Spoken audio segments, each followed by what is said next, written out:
Pode começar, Eric, são 8h05. Boa noite a todos. Hoje a aula do serviço ficou a cargo da equipe de oncogineco. A doutora Nájila está em uma cirurgia, pediu que eu apresentasse hoje a nossa apresentadora. Hoje a aula vai ser da Thais.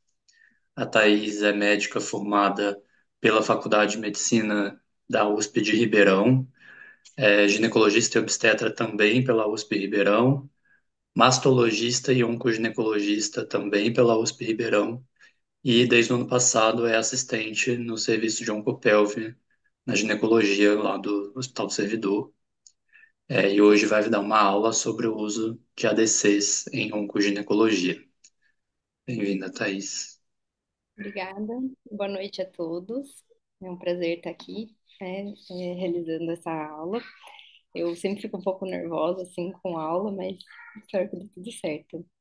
E, bom, ADC são anticorpos droga conjugados, é uma modalidade terapêutica relativamente nova em oncologia. E de forma nenhuma eu pretendo exaurir o tema, principalmente apresentar para a gente ter esse contato, porque é algo que vai ficar cada vez mais comum na nossa prática clínica. Pode passar.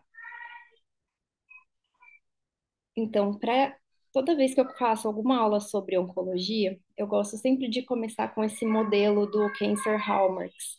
Pode passar o próximo, que é um artigo que foi publicado em 2000 pelo Douglas Hanahan e que procura explicar qual que é a origem, né, da gênese tumoral, a oncogênese, através de alguns fatores que levam uma célula a adquirir o seu potencial maligno.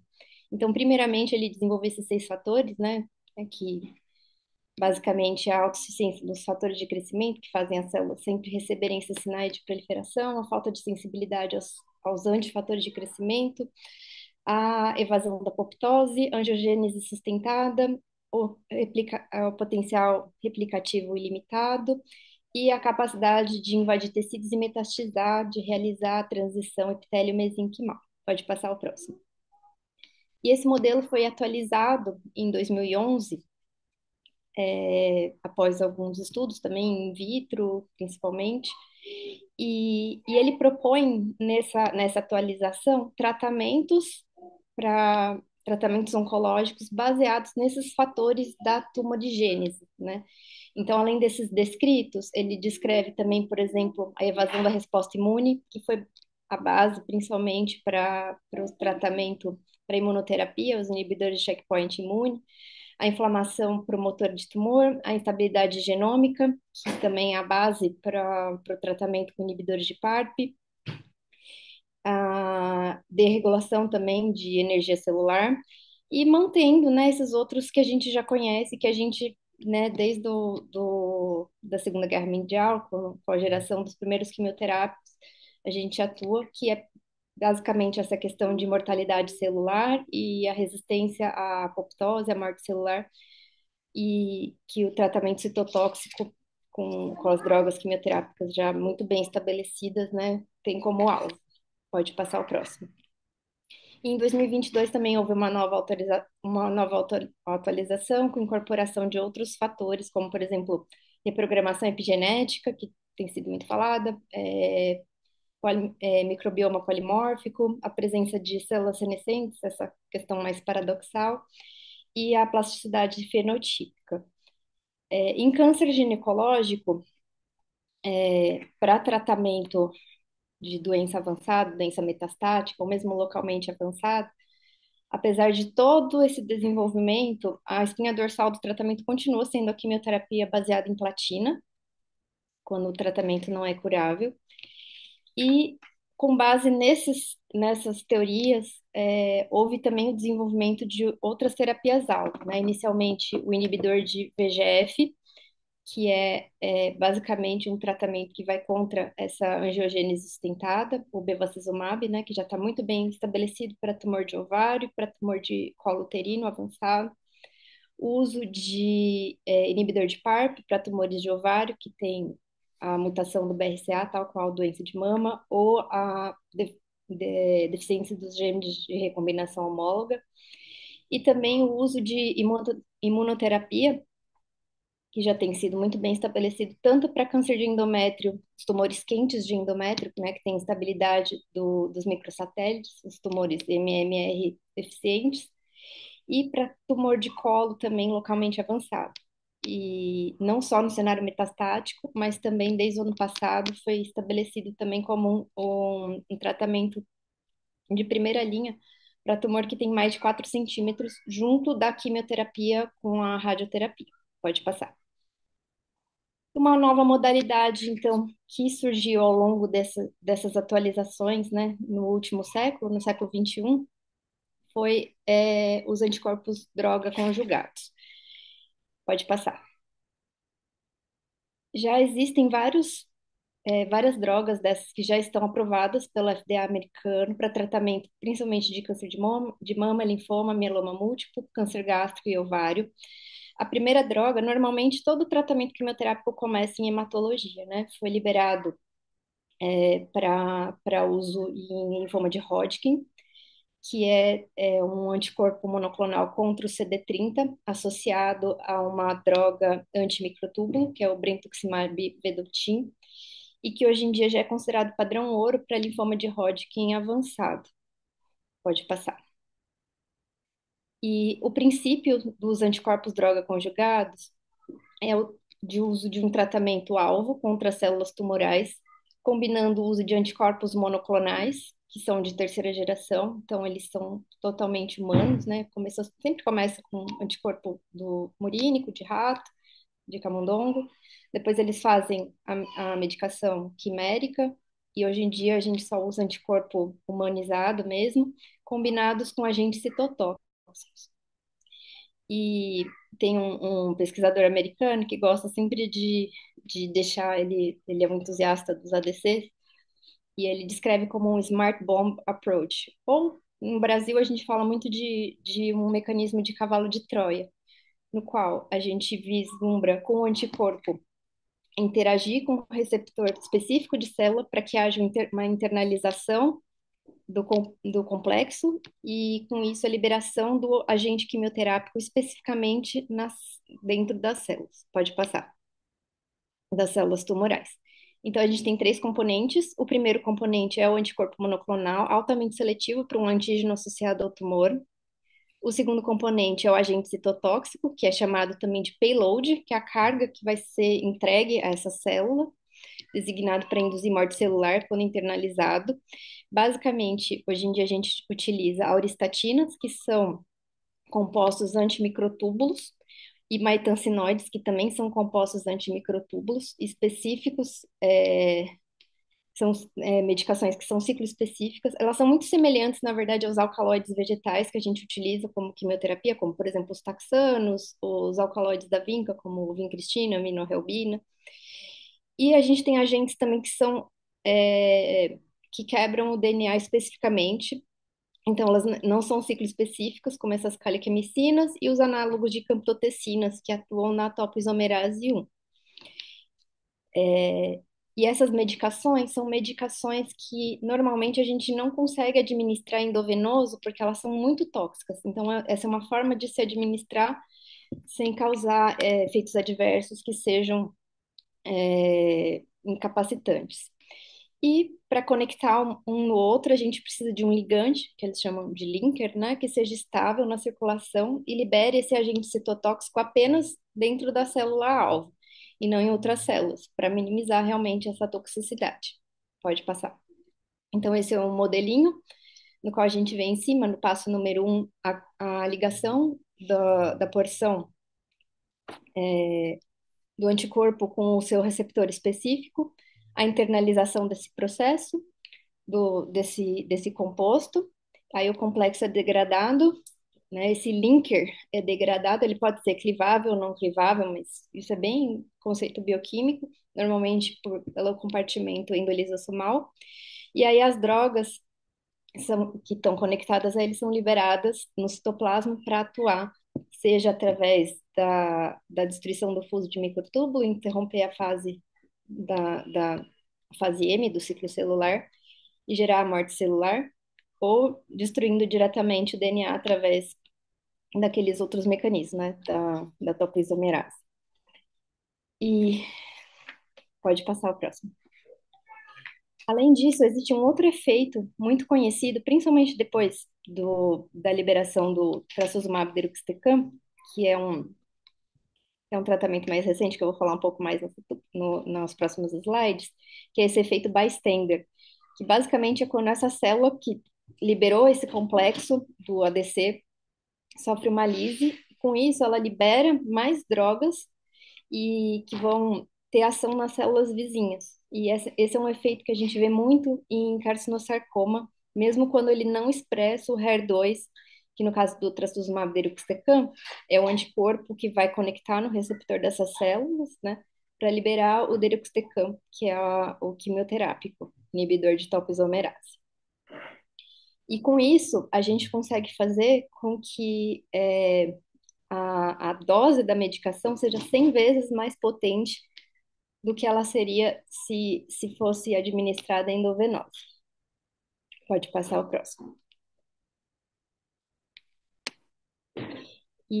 Mas apesar de ter essa questão dessa especificidade pelos receptores dos anticorpos,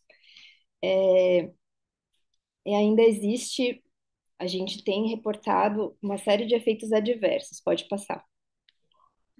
Esses efeitos podem ser associados à liberação prematura do conteúdo citotóxico na corrente sanguínea, e ela está associada à toxicidade hematológica, hepatotoxicidade, reações gastrointestinais, principalmente de acordo com o payload, de acordo com o quimioterápico que está sendo administrado.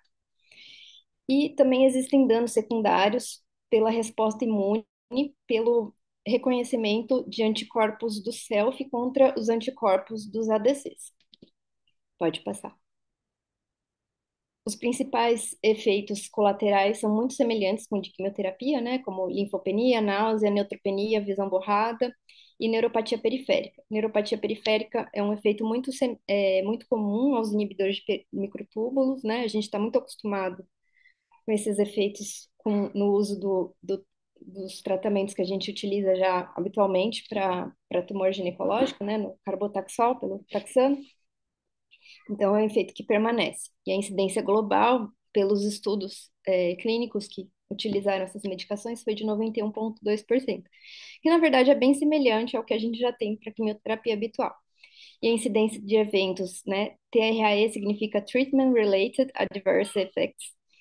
Os que tiveram grau 3 foi de cerca de 46,1%, que de certa forma é um pouco menor do que a gente tem para essas pacientes metastáticas com o tratamento padrão.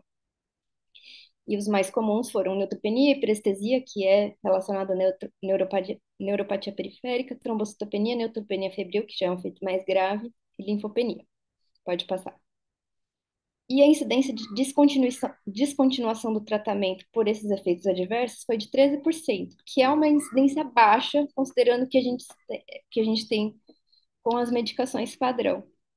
E a taxa de eventos fatais foi de 1,3%.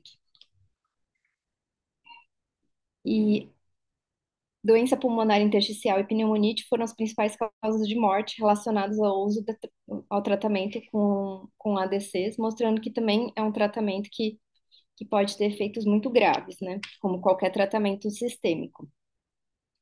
Pode passar. E um efeito adverso que é relativamente novo, que de certa forma surpreendeu os, os cientistas, né, que conduziram os estudos, foi a toxicidade ocular. Pode passar. Elas são consideradas efeito off-target, visto que a maior parte dos antígenos-alvo, dos anticorpos, não são significativamente expressos no olho. exceto o caso do tisotumab vedotin, que é um tratamento para câncer de colo, que, como é um anticorpo, o tisotumab é um anticorpo cujo alvo é o fator tissular, aquele mesmo da cascata de coagulação, e ele é expresso no olho, ele acaba tendo efeitos um pouco mais graves e que precisam ter medidas mais cautelosas, né? Normalmente, esses efeitos oculares são turvação visual e ceratopatia, com microcistos na córnea. Eu não sei se essa imagem está muito boa, mas é uma imagem de um exame de lâmpada de fenda que a gente vê essa alteração na córnea. Na grande maioria das vezes são efeitos reversíveis. Então, o que se recomenda é sempre ter, primeiro, uma boa orientação com esses pacientes, um bom oftalmologista para seguir, e a profilaxia com o colírio vasoconstritor e corticosteroide colírio também, para reduzir a severidade. Pode passar. Então, falando especificamente em cada tipo de tumor, o primeiro ADC a ser liberado para tumor ginecológico foi o mirvetuximab soravtansine, que também é chamado de MIRV, que é um anticorpo receptor de folato alfa, com ligante de sulfino, e com quimioterápico soravtansina, que é um derivado da maitansina, é um antitubulino. Ele teve uma liberação acelerada pelo FDA por conta do Soraya Trial, que foi um estudo que surpreendeu, na verdade, os investigadores, porque ele teve uma taxa de resposta acima do esperado, foi um estudo single arm, né? Então não teve braço controle, mas 5% dos pacientes tiveram até a resposta completa. E o mais surpreendente é que ele foi utilizado numa população de muito alto risco, uma população que atualmente não tem muita resposta com nenhum tratamento, que são os tumores de alto grau de ovário, que são platina resistentes e que já tinham sido submetidas pelo menos uma linha de tratamento paliativo, né? Na maioria das vezes em torno de 3 linhas. Então isso gerou essa aprovação acelerada.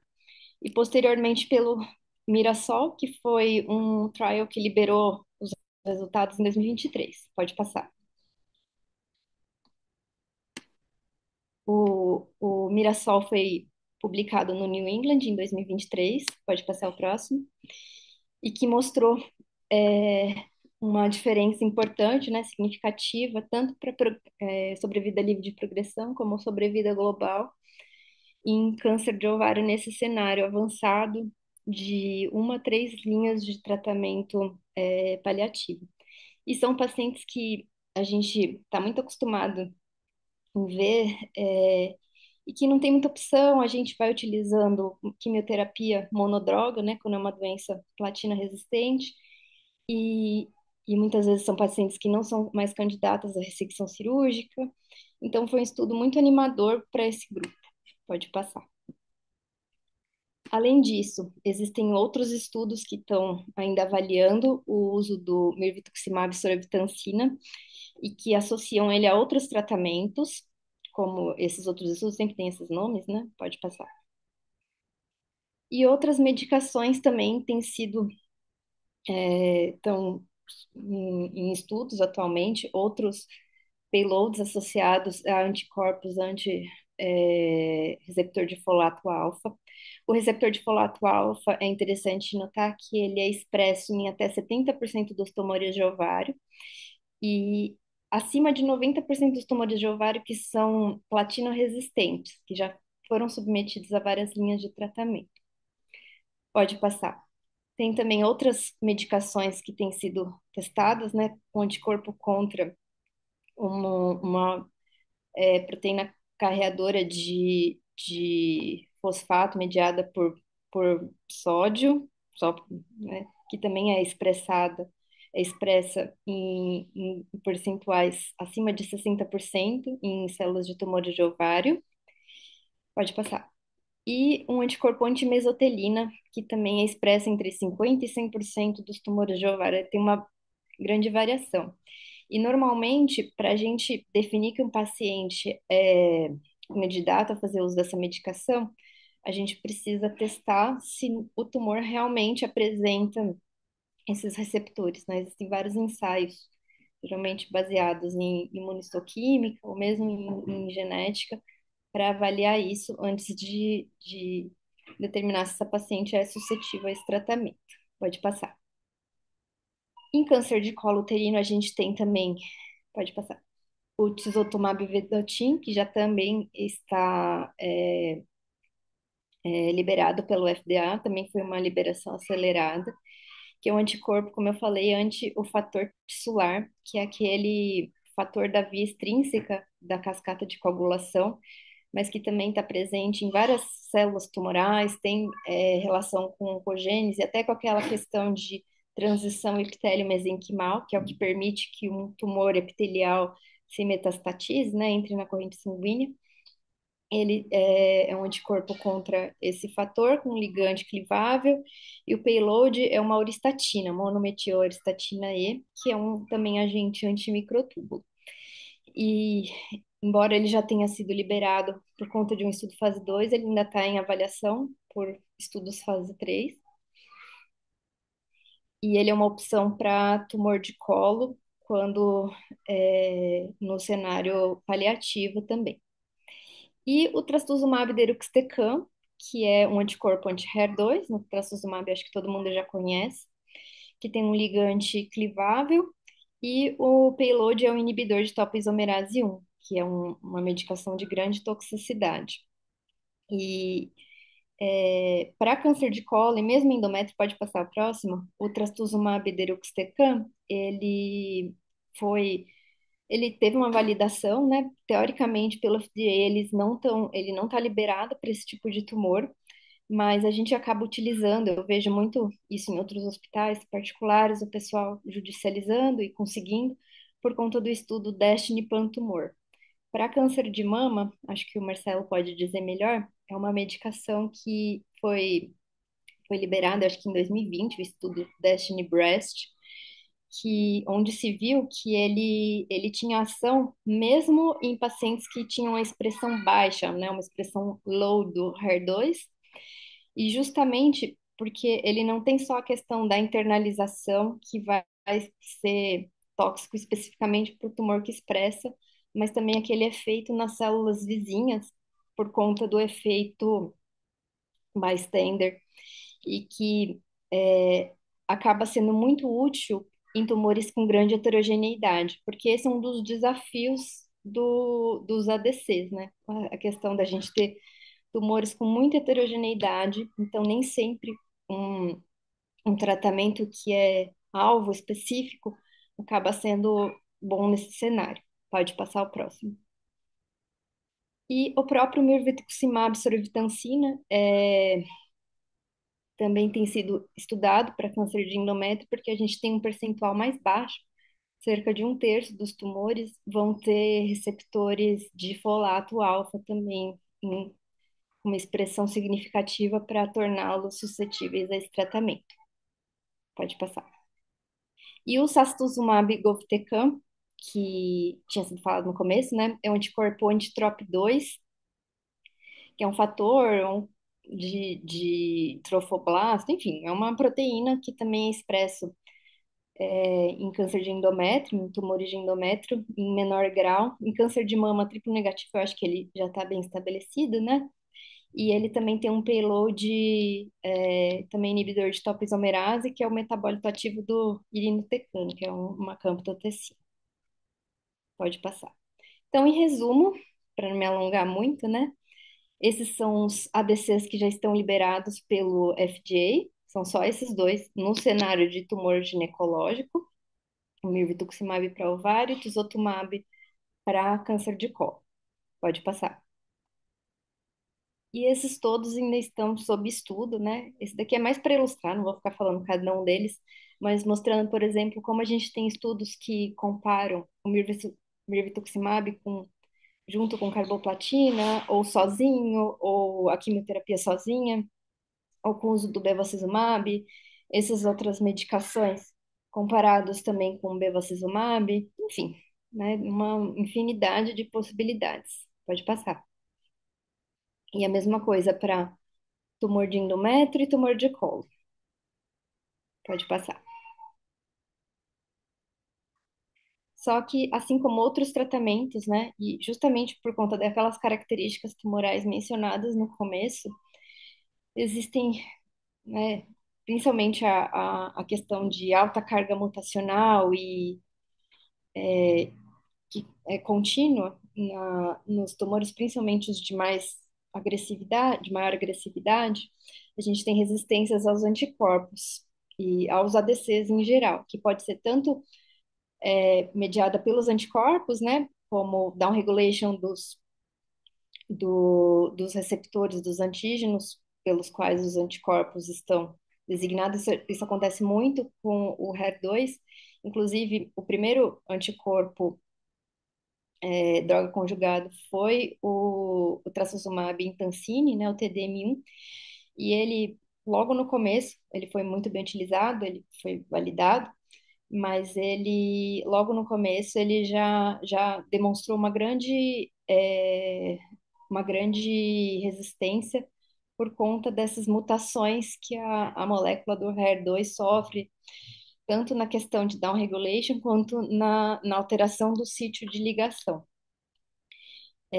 Também pode ocorrer alterações na internalização, como alteração do tráfego celular, alteração da cinética do citoplasma, alteração na parte do, da lise do ligante, que pode diminuir o processamento lisossomal e fazer com que não haja essa ruptura, né, entre do anticorpo com o payload, e alterações também no próprio reparo de DNA, resistência à apoptose, que fazem com que esse tratamento também seja suscetível a uma resistência. Pode passar. E por fim, o valor do tratamento, né? Porque esse é um tratamento novo, é um tratamento que tem um aspecto promissor muito interessante, mas também é um tratamento muito caro, é um tratamento que, se a gente for pensar em saúde pública, né, não é um tratamento que é muito rentável a longo prazo, considerando a necessidade de uso, né, por exemplo, o trastuzumab deruxtecan, eu acredito que cada dose esteja custando em torno de, acho que R$ 25.000. E o mirvetuximab, eu acho que cada dose é em torno de US$ 25.000. Então, é um tratamento de muito alto custo e que realmente é muito difícil a gente conseguir essa, considerando todos os limites que a gente tem, todas as questões da gente disponibilizar, mas ao mesmo tempo, quando a gente pensa na jornada do paciente com câncer, né, e no suporte que esses pacientes precisam ter, a gente a gente precisa considerar assim esses novos tratamentos, ainda mais que a tendência ao longo dos anos, ao longo das pesquisas, ao longo das concorrências, é sempre haver um barateamento, uma disponibilização e, e pensando a nível individual, né? Quantas pessoas a gente não conhece, a gente não atende, que, pelo menos no nosso serviço, a gente vê muito isso, né? Pacientes que, por exemplo, têm tumor de ovário, que é platino resistente e que a gente vê que não tem nada muito mais para fazer e isso é extremamente frustrante, né, para a gente como médico assistente, em termos de assistência individual, né, não de assistência a nível populacional. Então, enfim, acho que é isso. Eu queria mais expor mesmo o que se tem de novo e ficar essa reflexão mesmo do do que se tem disponível e em quais cenários a gente pode recomendar esse tratamento, né? Assim, ter essa informação, porque afinal quem vai prescrever é o oncologista clínico, né? Mas a gente, todos nós aqui como ginecologistas, nós somos as referências das pessoas próximas da gente, né? E que das pessoas que possam ter tumores ginecológicos e vão querer o que há de melhor de tratamento disponível.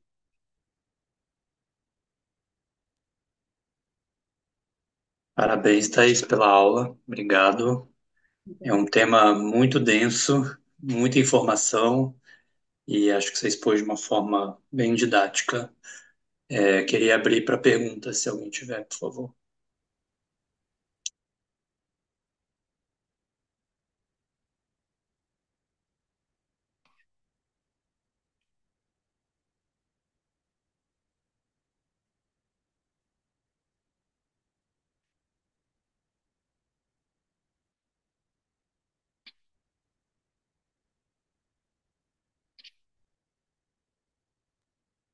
Bom, enquanto as pessoas vão pensando,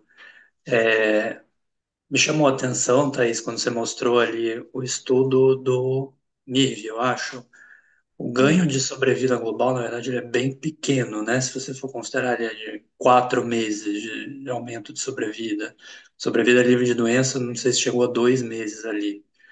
Então, algo a se pensar também é isso, quando a gente fala pensando individualmente em cada paciente, claro que é um ganho importante, mas enquanto saúde pública, qual é o custo-efetividade desses tratamentos, né, da incorporação disso em sistemas de saúde que lidam com quantidade enorme de pessoas?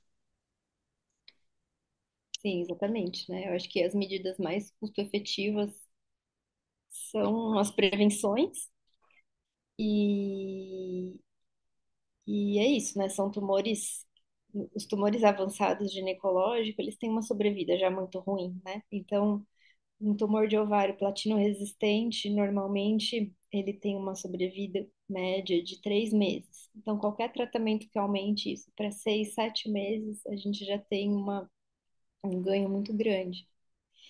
E a nível individual, isso acaba fazendo diferença, né? Esse estudo que eu coloquei, esse último, essa revisão que é da ASCO,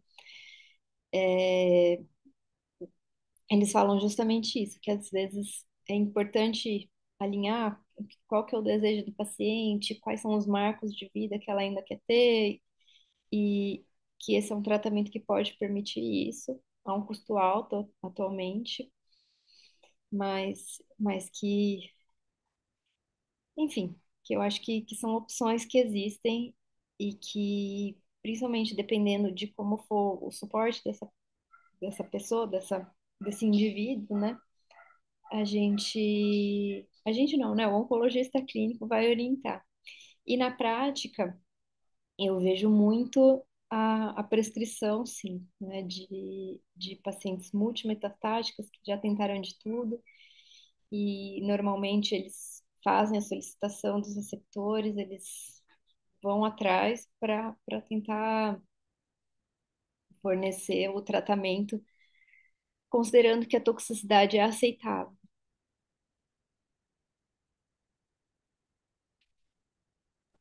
E quando a gente olha essas curvas de sobrevida também, às vezes a gente não interpreta elas na resposta individual de cada paciente, né? Então você vê uma média de 2 meses, mas dentro do bolo, que deu a média de 2 meses, para cada 3, 4 pacientes que teve uma resposta insatisfatória, você vai ter um que teve uma resposta de, sei lá, 12 meses, com um ganho de qualidade de vida muito alto. Aproveitando que eu falei, queria te parabenizar. Muito legal a aula, viu? Muito obrigada. Foi bem didático. Acho que a gente tem pouca pergunta porque a gente sabe tão pouco do tema que, que fica até difícil de perguntar, mas acho que foi bem expositivo. Muito obrigada. Obrigada a você.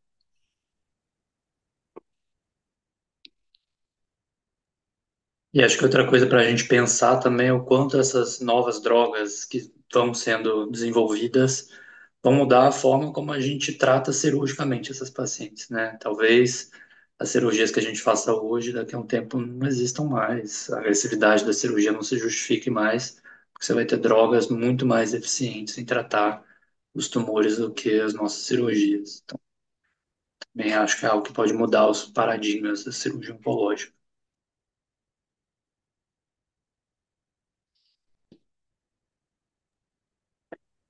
Mais alguém? Alguma pergunta? Algum comentário?